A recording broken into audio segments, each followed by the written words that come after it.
Bhagavad Gita, chapter 4, verse 1.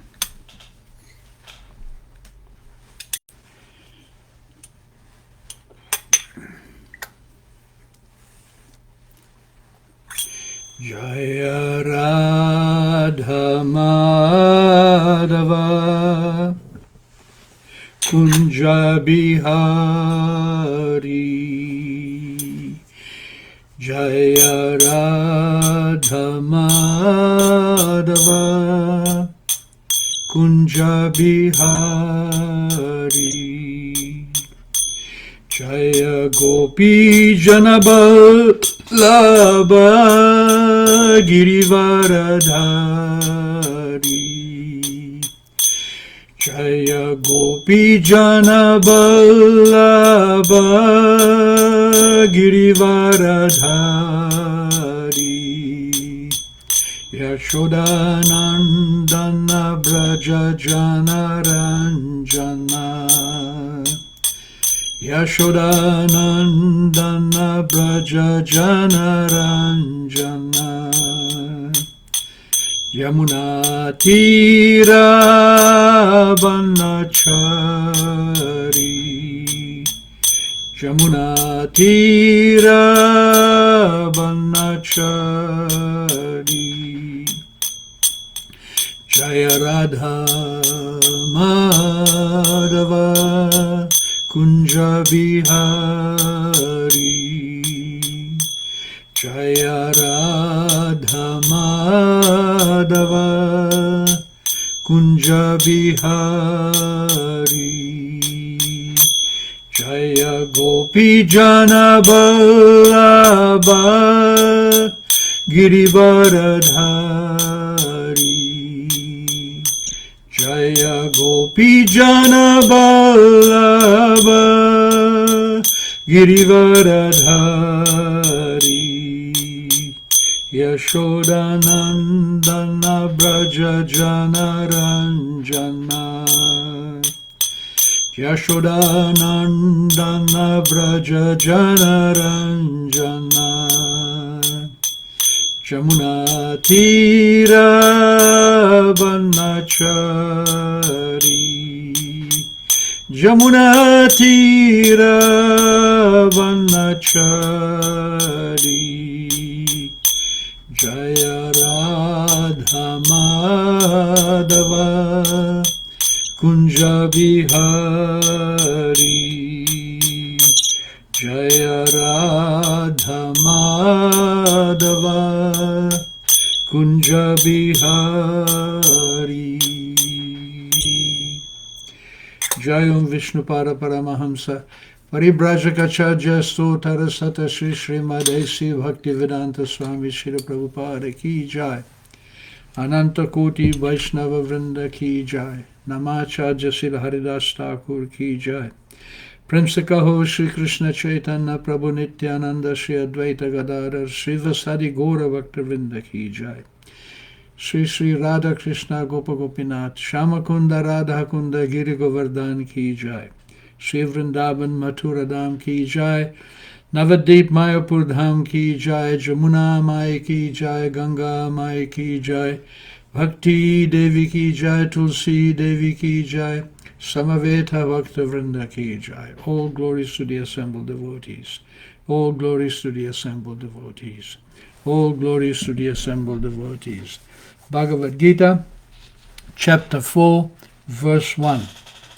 Shri Bhagavan Uvacha Imam Vivashvate Yogam Proktavan Aham Avyayam Vivashvan Manave Praha Manurikshva Kave Bravit Shri Bhagavan Uvacha Imam Vivashvate Yogam Proktavam Aham Avyayam Vivashvan Manave Praha Manurikshva Kave Bravit Shri Bhagavan Uvacha Imam Vivashvate Yogam Proktavam Aham Avyayam Vivashvan Manave Praha Manurikshva Kave Bravit Shri Bhagavan Uvacha the Supreme Personality of Godhead said, Imam, this, Vivashvate, unto the Sun God,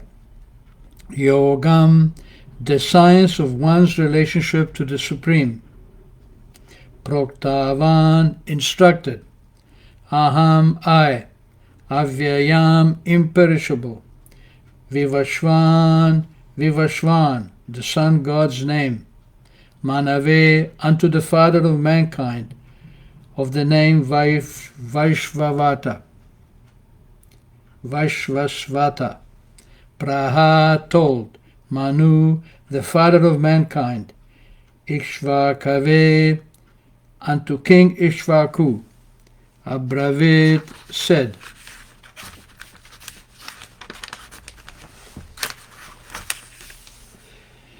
Translation and purport by Srila Prabhupada. The Blessed Lord said, I instructed this imperishable science of yoga to the sun god Vivashvan. Vivashvan instructed it to Manu, the father of mankind, and Manu in turn instructed it to Ikshvaku. Purport. Herein we find the history of the Bhagavad Gita traced from a remote time when it was delivered to the royal order, the kings of all planets. This science is especially meant for the protection of the inhabitants, and therefore the royal order should understand it in order to be able to rule the citizens and protect them from the material bondage to lust. Human life is meant for cultivation of spiritual knowledge in eternal relationship with the Supreme Personality of Godhead, and the executive heads of all states and planets are obliged to impart this lesson to the citizens by education, culture, and devotion. In other words, the executive heads of all states are intended to spread the science of Krishna consciousness so that the people may take advantage of the great science, of this great science, and pursue a successful path, utilizing the opportunity of the human form of life.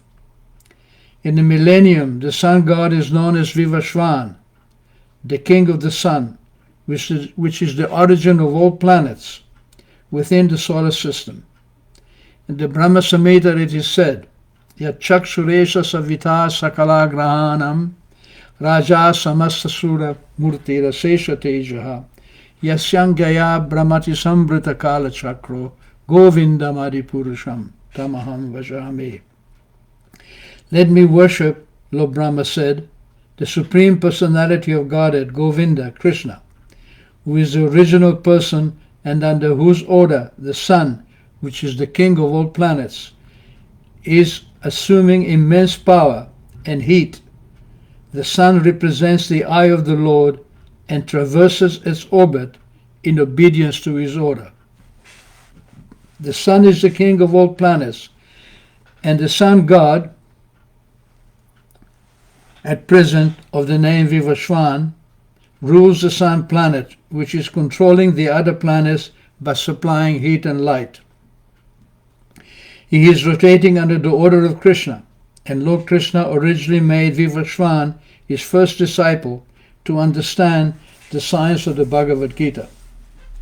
The Gita is not, therefore, a speculative treatise for the insignificant mundane scholar, but it is a standard book of knowledge coming down from time immemorial.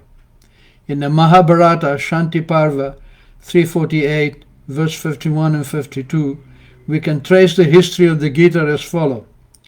Treta Yugado Chatato Vivashvan Mandave Dado Manuscha Lokya Briti Artham Satya Kesha Vakave Dado Ikshvakuna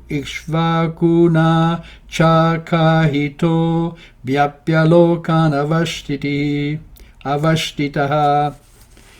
In the beginning of the Treta Yuga millennium, the science of the relationship with the Supreme was delivered by Vivashvan to Manu. Manu, being the father of mankind, gave it to his son Maharaj Ikshvaku, the king of the earth planet. and forefather of the Raghuvamsa dynasty in which Lord Ramachandra appeared. Therefore, Bhagavad Gita existed in the human society from the time of Maharaj Ikshvaku. At the present moment, we have just passed through 5,000 years of the Kali Yuga, which lasts 432,000 years. Before this time, there was Dwapara Yuga, 800,000 years, and before that, the Treta Yuga, 1,200,000 years. Thus, some 2,005,000 years ago, Manu spoke the Bhagavad Gita to his disciple, Maharaj Ikshvaku, the king of this planet Earth. The age of the current Manu is calculated to last something like 305,300,000 years, of which 120,400,000 have passed. Accepting that before the birth of Manu, the Gita was spoken by the Lord to his disciple, the sun god Vivaswan, a rough estimate is that the Gita was spoken at least 120,400,000 years ago. And in human society, it has been extant for 2 million years. It was re-spoken by the Lord again to Arjuna about 5,000 years ago. That is a rough estimate of the history of the Gita, according to the Gita itself and according to the version of the speaker, Sri Krishna. It was spoken to the sun god Vivaswan because he is also a Kshatriya and the father of all Kshatriyas, who are descendants of the sun god or the Surya Vamsa Kshatriyas. Because Bhagavad Gita is as good as the Vedas, being spoken by the Supreme Personality of Godhead, this knowledge is apauruseya, superhuman. Since the Vedic instructions are accepted as they are, without human interpretation, the Vedic instructions are accepted as they are, without human interpretation, the Gita must therefore be accepted without mundane interpretation. The mundane wranglers may speak on the Gita in their own ways, but that is not Bhagavad Gita as it is. Therefore, Bhagavad Gita is to be accepted as it is from the disciplic succession, and it is described herein that the Lord spoke it to the sun god, and the sun god spoke it to his son Manu, and Manu spoke it to his son Ikshvaku. Shri Bhagavan Uvacha Imam Vivashvate Yogam Proktavam Ahamavyayam Vivashvan Manave Praho Manur Ikshvakave Abravit. So when we read Srila Prabhupada's purport and we speak that this Bhagavad Gita was spoken 120 million years ago, it is very difficult for us to accommodate that into our present experience. But it is an indication of our situation as against the situation of Krishna. Our situation is within these 100 years in which we live. We take birth, we grow, we remain for some time, we produce some byproducts, we dwindle and we die within this 100 years.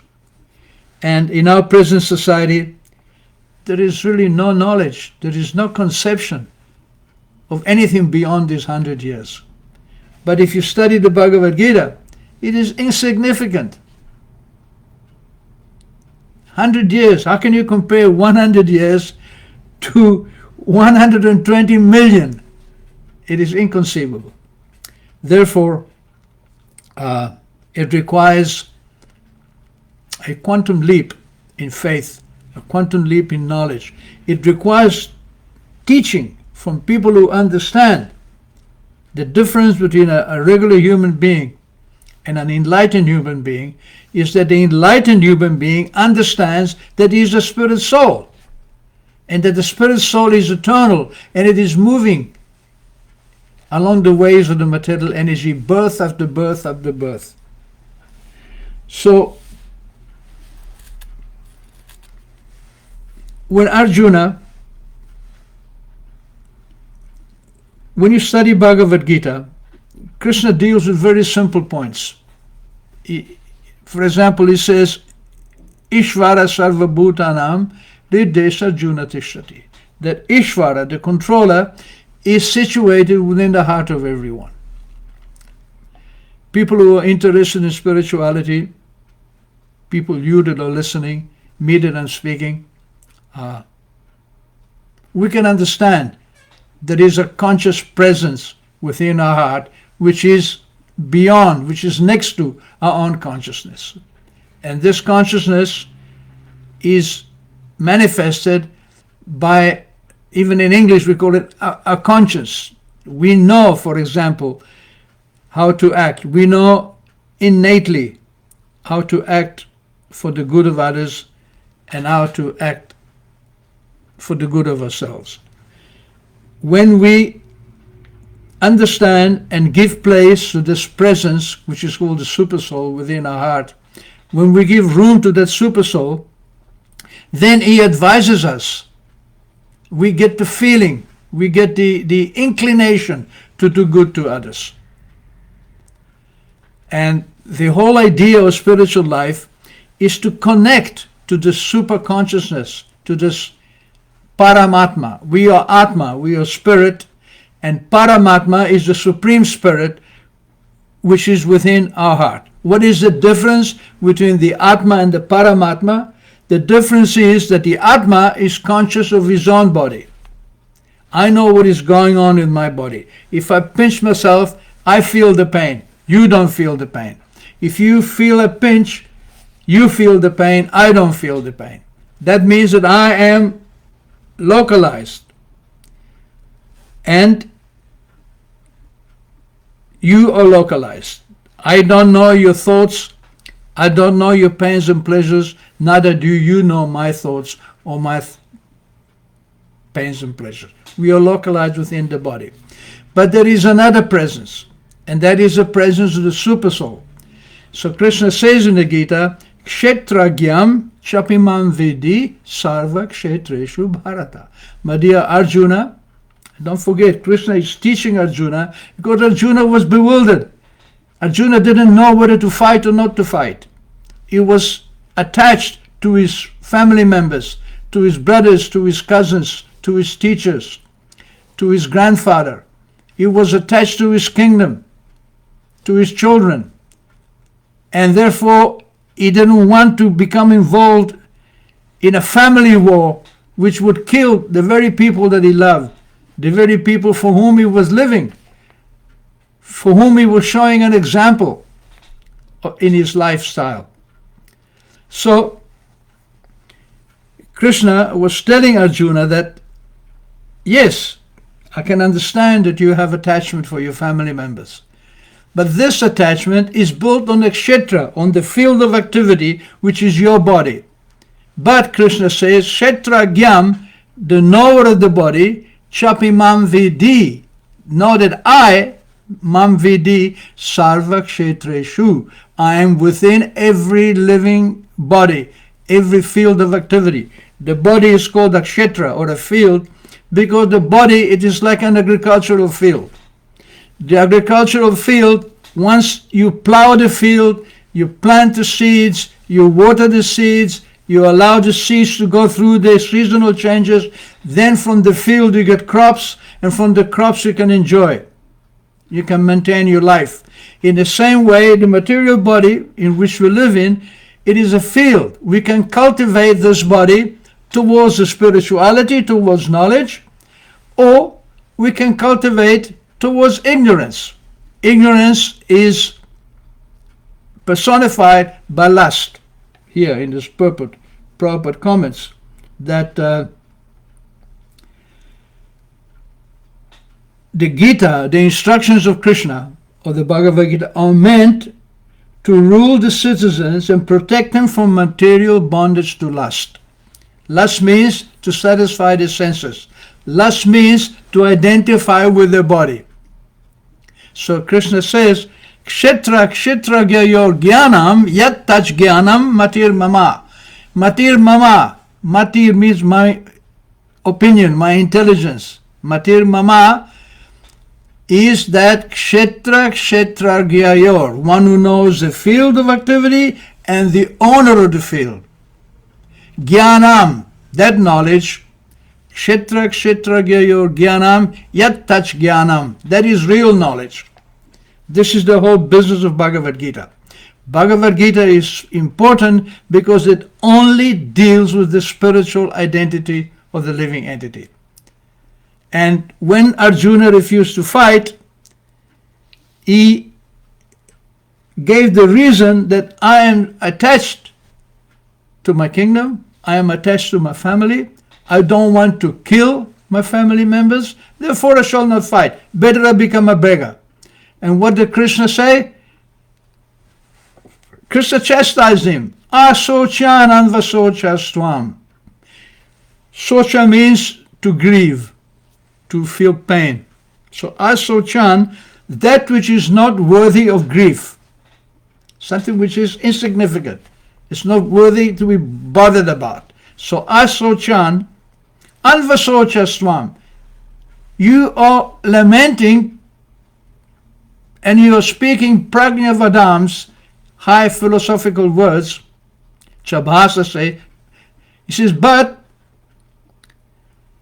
Krishna says, Asochan anvasocha swam pragnavadam sabhasa say, gatasum agatasum cha nanu sochanti panditaha. In other words, you're speaking philosophy as if you were a pandit, but you're attached to your family members, which is simply an extension of your bodily conception, an exception of your senses.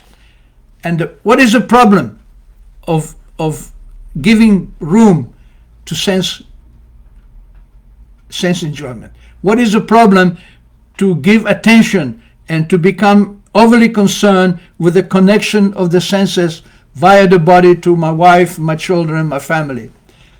The problem is that it takes away from real knowledge of the self.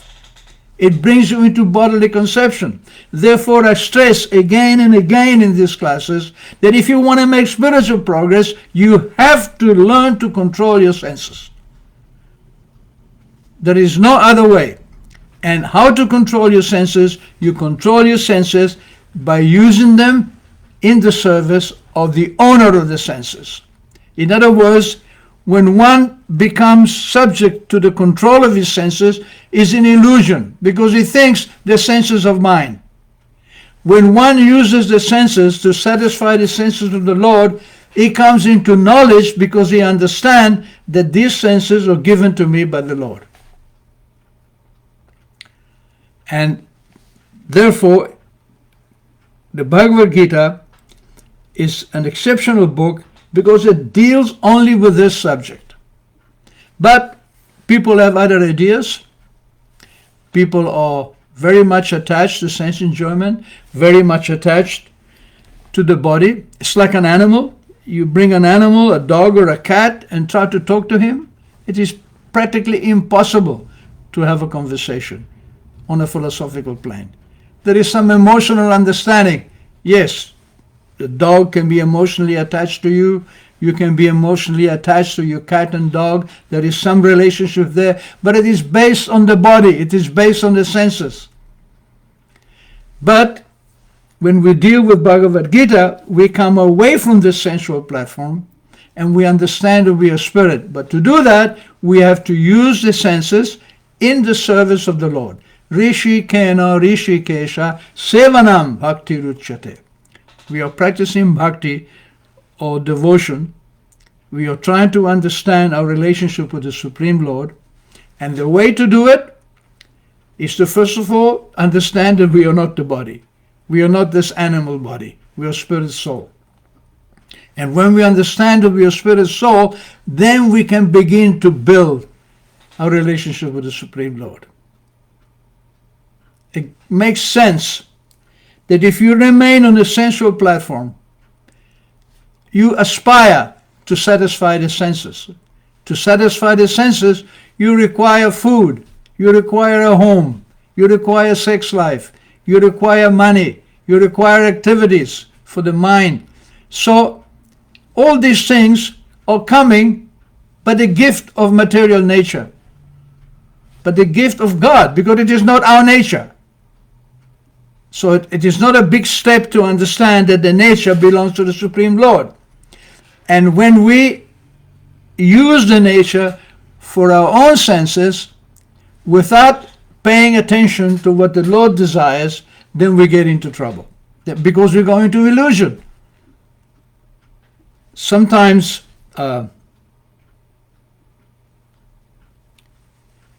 we are advised by our Acharya not to worship the demigods, only to worship Krishna. But if the object is Krishna, you can also worship the demigods. The gopis, they worship Katyayani. In the month of December, in the cold, every morning early they would get up. For a whole month, they only ate boiled rice and dal, very purifying diet, no spices, no ghee. And every morning they would worship Katyayani Durga Devi on the bank of the Jamuna, and they would pray to her, "My dear goddess, O supreme power of the Lord, please give us Krishna as our husband." That is the perfection. They wanted Krishna. If you want Krishna, you can worship anyone who can help you to achieve Krishna consciousness. Indeed, when you become Krishna conscious, when the beginning of pure Krishna consciousness becomes manifested in your heart, you will pray to everything and everyone to connect you with Krishna. You will not see anything disconnected from Krishna. When you see Lord Shiva and you bow down in his temple, you see that Lord Shiva is the Vaishnavanam Yata Shambhuhu. He is the greatest of all Vaishnavas. Indeed, you require Lord Shiva's mercy to enter into Krishna's eternal pastimes in Goloka Vrindavan. Lord Shiva is known as Gopishwar. He is the guard at the gate of Vrindavan, and if you satisfy him, he will allow you to enter. So Bhagavad Gita deals with this subject, how to control the senses, how to get away from animal life. The downside of not controlling the senses is that we take another birth.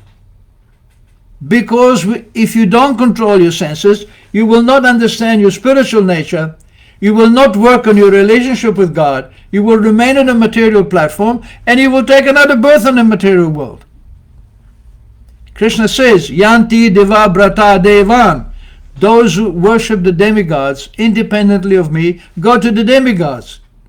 Pitrinyati Yanti Pritim Vrata. Those who worship the forefathers in their family, who are very proud of their family and their dynasty.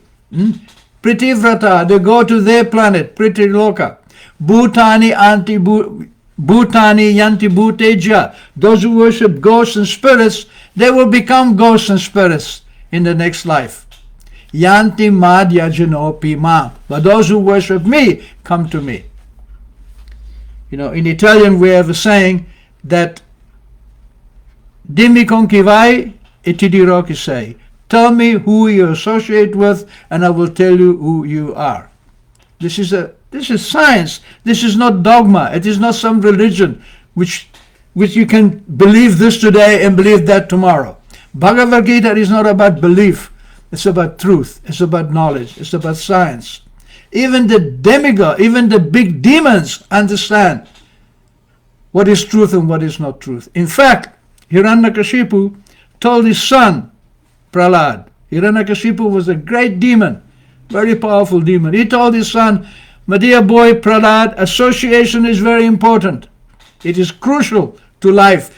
Association, it is like a crystal which reflects light in different ways. So according to who you associate, you become. You associate with drunkards, you become a drunkard. You associate with drug addicts, you become a drug addict. You associate with sense enjoyers, you become a sense enjoyer. And we are living in a world of sense enjoyment. From morning until noon, we are bombarded by sense enjoyment activity. Our leaders believe that the purpose of life is to enjoy the senses to an unlimited degree. But the problem with enjoying the senses independently of Krishna is that you remain in this material world. And the problem with remaining in a material world is that sometimes you meet good, but very often you meet bad. There is a lot of suffering. There is no permanence. even if you make arrangement, even if you have everything you want, death will take it away. Therefore, Krishna is death personified. Mrityu sarvaharas aham says, death is myself.